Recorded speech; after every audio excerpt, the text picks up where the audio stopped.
Well, that covered part one. We're now going to talk about part two of the book. Here's what's awesome about part two. Part one talks about the values of a master leader. Now, Mark, we're going to move into the actions of a master leader. So, what you do, the first part was about who you are as a leader. Second part is about what you do and how you practically do that as a leader. So, chapter 7 is about culture. We all know culture is a foundational thing. You've heard it said, culture eats strategy for lunch. So we're going to start talking a little bit about culture. So Mark, it's so interesting. You talk a little bit about this concept of two areas of culture that the church practices probably pretty well. The area of mercy and inclusion. How does that look for the church, and how does that look for the business world? Yeah, and really what I'm playing off of is Jesus' two great commandments. Love God, love people. We get it. Love God, love people. How? It's not just an emotion that you feel towards someone. It is an action or a behavior. And the action or behavior of Jesus is mercy and inclusion. Mercy is when you help someone who really can't help themselves. They don't deserve it. They can't pay you back. And Jesus showed mercy to women, to children, to lepers, to the blind, to the lame. He actually showed mercy to everyone, but is particularly noticeable for those that needed it the most. And again, we've said this before, what differentiates Jesus as a master leader is that he used power only for the powerless, whereas other leaders used people to build their power.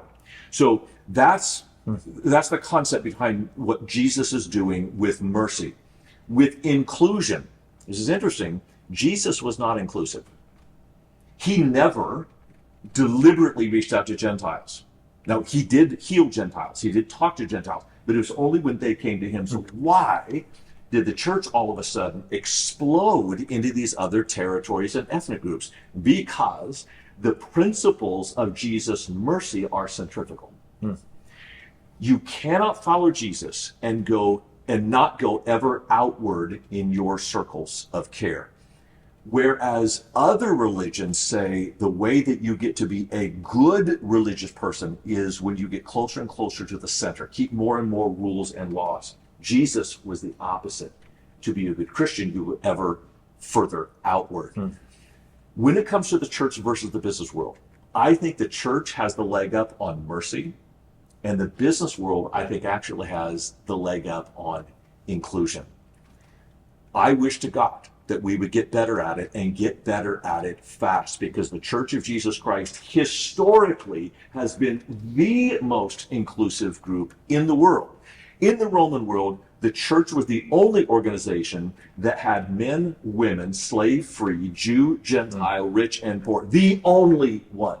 And, I'm going to get excited, if there's any inclusion in our world today, whether it is anti-slavery movements or women's suffrage movements or care for children or hospitals or prison reform, every bit of compassion across the globe was birthed in the Church of Jesus Christ and the principles of Jesus. So we need to get back to where we came from, which leads me to a question for you. Sure.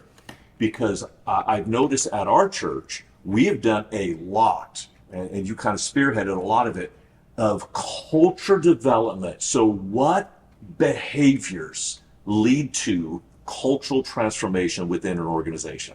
Well, and I think you're hitting the nail on the head, Mark. The idea that culture, it's not some big amoeba, some amorphous thing that we can't get our handle on.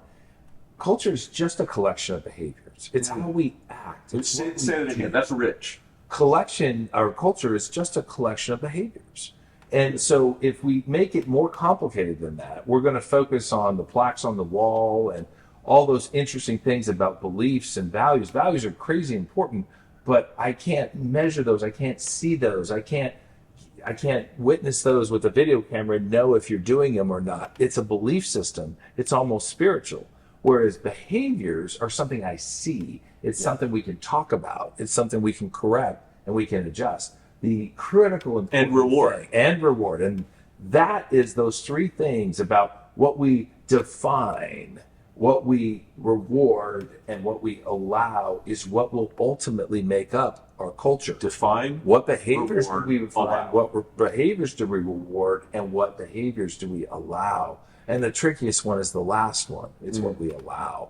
It's when we allow somebody to operate in a behavior that's not aligned to our values that will kill our culture. Yeah, and I just want to speak to you, church leaders. Often, because we're trying to be merciful, we allow things from our staff or from our members that is not merciful, and we need to stop that. Amen. It is unkind to be unclear.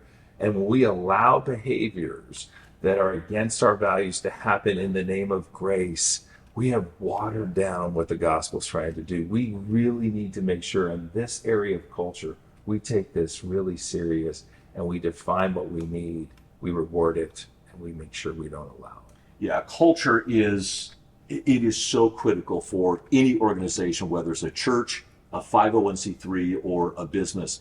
Focus on your culture by identifying the behaviors that will reach the heart or express the heart of God. Because if you want to be a master leader, you need to behave like the master leader.